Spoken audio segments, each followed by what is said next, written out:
Þú ert að hlusta á sportþáttinn Mánudagskvöld á Suðurland FM. Já, sportþátturinn með ykkur hérna á þessu mánudagskvöldi. Já, framundan ekki bara körfuknattleiks landsleikir heldur einni, kvennalandslið okkar í knattspyrnu, stelpurnar okkar svo kallaðar.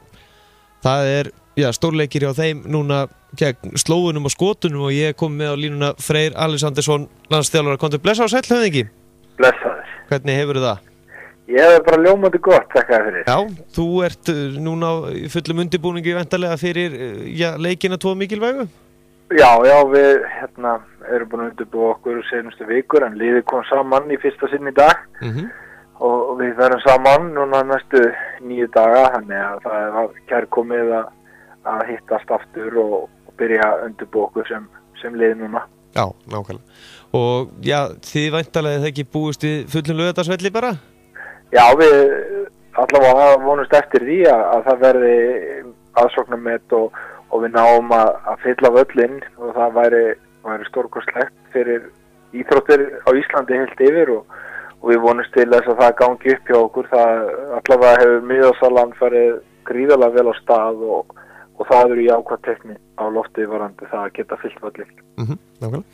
En hópurinn sjálfur, hann kom saman segir í fyrst skipti í dag, það ekki bara allir leikmenn heilir og nokkuð fínir í? Jú, það voru allir að spila helgina eða flesta laugardag og sunnudag, þannig að það yfirleitt svona fyrsta æfing hjá landsliði á mánudegi fyrir í það að vinna úr sér helgina og þá törn sem búin að vera upp á síðkastið og örlítið hnjaskar margar hverjar en við sjáum það allir að geta spila á föstudaginn ef vinna okkar gengur vel. Dagný Brynjarsdóttir ekki komin, hún lendir í nótt. Hún flýgur náttúrulega langa leið frá Portland í Oregon fylki í Bandaríkjunum, var að spila á sínum tíma kl. 6 dag, það var 2 nótt hjá okkur þá. Þannig að þetta langt ferðalag og strempi fyrir hana en hún kemur til okkar á morgun og þannig að hún misti æfingun í dag og það eitthvað sem var viðbúið. Já, en kannski fyrir almennan hlustandan sem veit ekki almennt eins og með íslenska landslið okkar, við erum með það ekki innanborðs leikmenn sem eru bara á topp 100 lista yfir bestu knattspyrnumenn í heiminum? Já, við áttu núna í fyrsta sinn reyndar leikmanninn og topp 20 í Evrópu. Sara Björk Gunnarsdóttir fekk það mörg atkvæði að hún komst inn á topp 20 lista af öllum leikmönnum í Evrópu og það er náttúrulega gríðalegur heiður fyrir hana og fyrir íslenska knattspyrnu.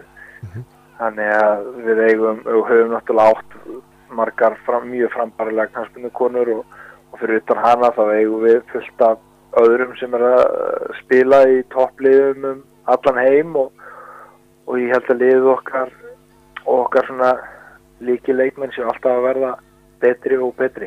Já, en riðillinn sjálfur sem að þeir eru í, þetta eru það ekki svona nokkuð bara úrslita leikir að það hvort að þið farið að lokamótið ekki? Jú, þetta er þannig að við spilum þess að 2 leiki hérna heima, 2 síðustu leikirnir og við verðum að ná í 1 stig til að tryggja okkur áfram og við settum okkur það markmið upp á að vinna riðilinn. Já.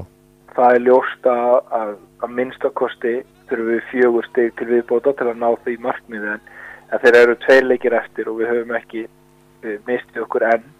Þá breyttist markmiðin okkur aðeins og við ætlum ekki bara að vinna riðilinn, heldur ætlum að vinna riðilinn með fullu húsi stiga. Já, nákvæmlega. En það allan að leikurinn sjálfur, þessi leiki 2 annar á föstudaginn korter í 7, þú mælir það ekki með að fólk mæti tímalega? Jú, það er rosalega gaman þegar fólk mætir tímalega á völlinn og maður finnur svona stemningun að byggjast upp. Það gefur leikmönnum rosalega mikinn kraft og er skerpur á allri einbeitingu, þannig að ég hvet fólk til þess svo sannarlega og ég veit að það verður eitthvað svona húlumhæ í kringum leikinn. Þannig að við vonumst til þess að fólk komi bara og njóti stundarinnar á haustkvöldi með okkur á Laugardalsvelli og við ætlum að gera allt sem við getum til þess að spila toppleik. Enda, eru þið alltaf stoltið okkar hérna? Já, þakkaði fyrir það. við erum líka ákaflega stolt að bera merki lands og þjóðar og syngja þjóðsönginn og hérna það rífur okkur áfram í hvert skipti. Já, nú ertu búin að vera að þjálfa landsliðið og já, það ekki svolítið lúxus vandamál hvað hægt að velja úr mörgum frambærilegum knattspyrnu leikmönnum í landslið? Jú, það auðvitað bara frábært og ég vona að sú staða komi aldrei upp að það verði auðvelt að velja í landslið. Já. Það mjög óholl staða ef það kemur upp. Og ég sé það ekkert í spilunum því að það að nú þegar eigum við bara gríðarlega frambærilega leikmenn sem að komast ekki í þennan 20 manna hóp og við hefum líka fullt af mjög efnilegum stelpum svona aldrinum 14 til 18 ára sem að munu bara banka harðar og dyrnar á næstu 3, 4, 5 árum. Þannig að samkeppnin vonandi bara aukast ár frá ári og við náum vonandi að halda okkur í topp 10 í Evrópu. Það mjög verðugt verkefni því kvennaknattspyrna að vaxa gríðarlega allan heim. Þannig að við erum núna í 8. sæti á þessum styrkleikalisti Evrópu og það bara verkefni fyrir okkur sem knattspyrnu þjóða að halda okkur á þessum stalli. Þannig að í rauninni sem sagt, það ekki bara þróun í kvennaknattspyrnunni hérna á Íslandi, það sem þetta gerast allstaðar út í heimi líka. Já, það rosalega mikil gróska allan heim núna og hefur verið seinustu ár og bara aukast bæði varandi deildafyrirkomulag og líka svona grasrótarstarf í kvennaknattspyrnu í stórum löndum og stórum knattspyrnuþjóðum sem auðvitað bara jákvætt í kjölfarið af þessu nokkuð ljóst að peningastreymi mun aukast í kvennaknattspyrnu og það eitthvað sem hefur kannski vantað aðeins í kvennaknattspyrnuna að það geta lifað sómarsömlu lífi af því að vera atvinnumenn í knattspyrnu. Já, okay. Þannig að það bara mjög bjart framundan og það mikið keppi fyrir okkur að halda áfram að gera vel. Freyr Alessandarsson, bestu þakki fyrir að gefa okkur tíma og gangi ykkur sem allra best og við endum þetta það ekki bara á skilabóðum frá honum Friðgeiri Bergsteinsinni úr 12-unni. Já, þakkaði fyrir það kærlega. Bestu þakkir og gangi ykkur vel. Já, bye. Já, leikinni 2, það þetta ná sér í miða inn á miði.is og það eru 2 leikir hérna Ísland-Slóvenía 16. september föstudaginn korter í 7 og svo á þriðjudaginn næsta klukkan 5 Ísland-Skotland. Stórkostlegur árangur sem að stelpunur okkar hafa náð hingað til eru í fyrsta sæti riðilsins eftir 6 leiki með fullt úr stiga, búin að skora 29 mörk og ekki búin að fá neitt á sig. Þetta eru alveg ótrúlegar þessar stelpur. En já, eins og ég segi, korter í 7 á föstudaginn Ísland-Slóvenía og svo á þriðjudaginn klukkan 5 Ísland-Skotland og nú förum við bara alla leið. Endum þetta á skilabóðum frá Friðgeiri og svo sjálfsögðu áfram Ísland-lagið.